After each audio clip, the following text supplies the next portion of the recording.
Hello, Steve White, Steve Arts 89. Well, I've just recently done a He-Man marathon of 130 episodes, and then after that I followed up with She-Ra, and I want to talk about that. I sort of want to do a bit of a series sort of review and look back at it. Now, I didn't really... I do remember She-Ra when I was a kid, but vaguely. And I didn't see any videos of it. So it wasn't until I actually got the DVDs in around 2005 that I really got to see She-Ra and appreciate how good it was, because I didn't really appreciate how good it was, the show. They originally did a best of, which had only 5 best of episodes, and the first 5 episodes that were edited together as Secret of the Sword, presented as the original version of Secret of the Sword, which had a whole bunch of scenes missing in that. But it is still nice to get the release of that film. And this was sort of, I guess, a bit of a test to see people if there was really an audience for it.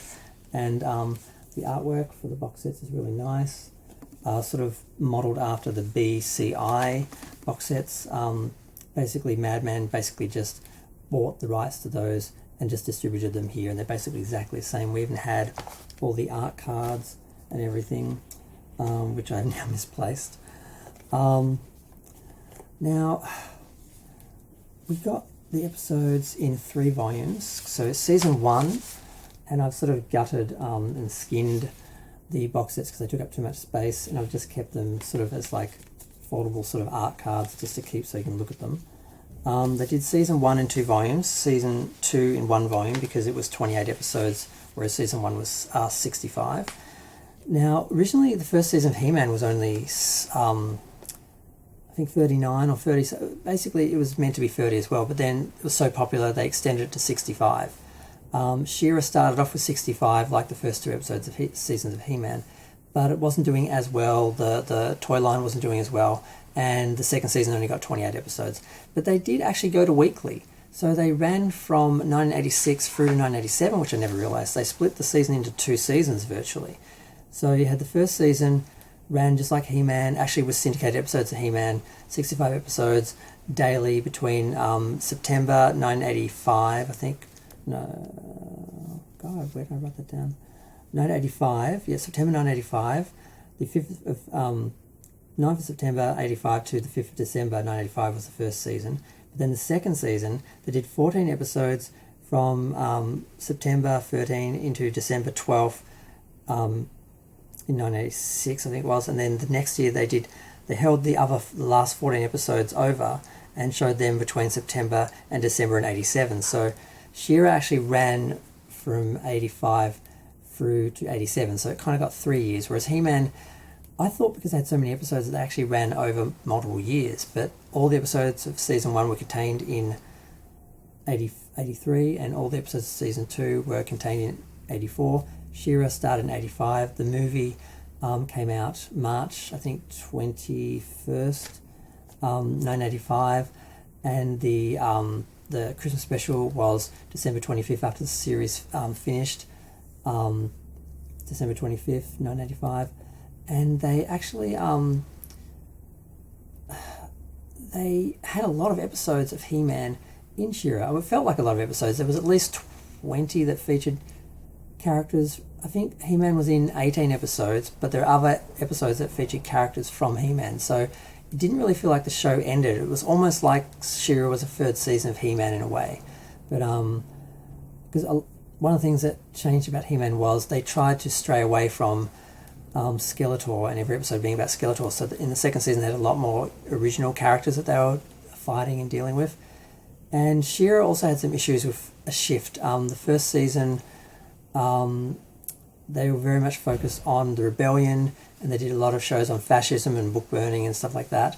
But when they got into the second season, one of the criticisms is that they softened up a bit, and they were more just about adventure stories, and they didn't sort of deal with the overall occupation and rebellion, which the first season focused a lot on. And I wouldn't say it was heavy-handed, but it was very dominant in the storytelling, and I was really surprised that a kid's show really went that far with a lot of the themes they did. But the reason why He-Man and She-Ra is so good is because they didn't just write the show for kids and didn't write it at a kid's level. They made it simple enough that kids could enjoy it, but they wrote it so the adults could watch it as well, which then means as you grow up you can watch it as an adult. So it pays off very well for the show. And the toys, unfortunately the toys because She-Ra didn't do as well, and I think because the toys originally they were created, I think, really the idea in Mattel, the boys department, and then the girls department took them over, and they very much turned them into mini fantasy Barbie dolls, and the adventures were very soft. They only really featured Catra. This is more the toy line. That's the problem. The series, because Lou Scheimer was in charge, there was artistic integrity and consistency between He-Man and She-Ra. It just runs right on. You can just watch them. You can just go from He-Man straight into She-Ra and not even notice. Whereas the toys were totally different, and the adventures, the mini comics, totally different. They're all like just Catra just causing problems, and they really didn't deal with the rebellion or the occupation or the Horde. There's a Horde trooper in the second last mini comic, and then there's a bunch of Horde troopers in the last episode, and they mention the rebellion, and that's about it. And that really hurt the series. I think they really made it for girls who didn't like the series, rather than making it for girls who love the series and boys who also probably could have enjoyed it to some level had it not been quite as frilly. But it really, the girl department just got a hold of it, and they just really made it for girls. And the reason why, I mean, girls liked it because the show was good, and they just made it really gendered and, yep. But unfortunately, Super 7 released Filmation accurate figures of Hordak and She-Ra eventually, because like you did notice the differences, because Lou Scheimer didn't have to pander to the toy companies that much, and a lot of the designs and stories and characters varied from the toys, and some of it was just because they didn't get the designs early enough. Like Hordak is blue in the cartoon, the original toy was grey, and I always noticed that, so I always wanted a blue Hordak.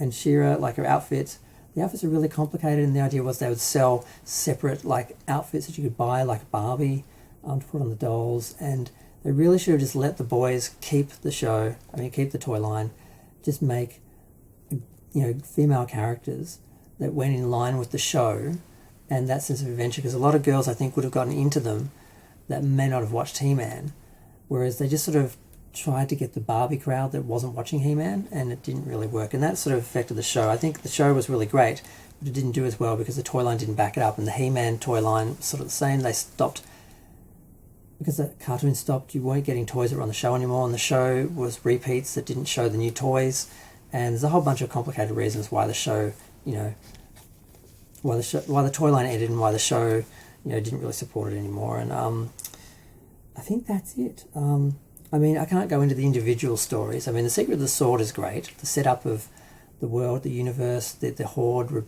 occupation, the rebellion, the idea of magic versus science, all those work really well.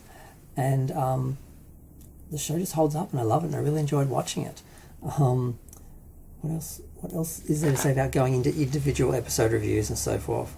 Not much. The Christmas special is great. They actually show some characters who weren't in He-Man, and even like the laser, some of the vehicles and that weren't in it. So there's that fun, but it's only 45 minutes. They can only do so much. They really should have just kept He-Man going and had He-Man and She-Ra, new episodes of He-Man, new episodes of She-Ra, the Power Hour, instead of syndicated He-Man and new She-Ra. I think it would have made a difference. And it kind of sucked not seeing some of the later toys in the cartoons, because that was the fun of it. And had He-Man done a 6th or 7th season, I think, and had they managed the toy company a little bit better, I don't think the brand would have died. I don't think the toys would have died. And so they didn't make, there was mismanagement, and it's just kind of shocking when you look at, they made hundreds of millions of dollars in sales and everything in like 85, 86, and then 87 it dropped to like 6 million. It just dropped off a cliff, and there was all these factors going against it.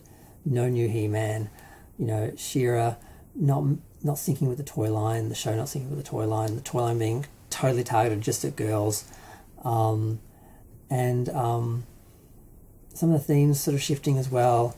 And like second season of He-Man stepped away from Skeletor a bit, and the focus on magic, and then focusing more on science, and not focusing on the overall ongoing story of the rebellion against the occupation, all those sort of things. So this is, a lot of people try to just blame She-Ra or try to blame the mismanagement of the toy line on the overall, decline of He-Man, but there's no one factor. It is just a whole group of things conspiring together.